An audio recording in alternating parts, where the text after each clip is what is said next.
We're going to warn you, this next story is almost too strange to believe. There's disturbing evidence, buckets full of body parts. We're talking heads and bodies of different people sewn together and then hung up. Those are just some of the new gruesome details in a lawsuit against Biological Resource Center in Phoenix. That was actually raided back in 2014. Brianna Whitney went through all the documents tonight. And Brianna, you spoke to a man today whose family members were at BRC. Yeah, Troy Harp is just one of more than 30 plaintiffs in this lawsuit.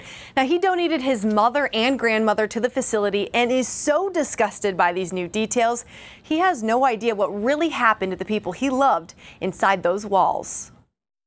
This is a horror story. It's just unbelievable. This story is unbelievable. For years, Troy Harp has been living a nightmare. This is my mother. This is when she was a baby. After donating his mother and grandmother to Biological Resource Center in 2012 and 2013, with the understanding their bodies would be used for scientific purposes. Cancer and, leukemia and whatever else, using sample cells. And that's what I was told. But that's not what happened. In 2014, the FBI raided the Phoenix facility in hazmat suits as part of a multi-state investigation into the illegal trafficking and sale of human body parts. But for the first time, we're now able to see the testimony from one of the FBI agents who conducted the raid, and what he recounts is shocking. He said he found a cooler filled with male genitalia, a bucket of heads, arms, and legs, infected heads, and one of the most disturbing findings, called a morbid joke in the lawsuit, a small woman's head sewn onto a large male torso like Frankenstein and hung up on the wall.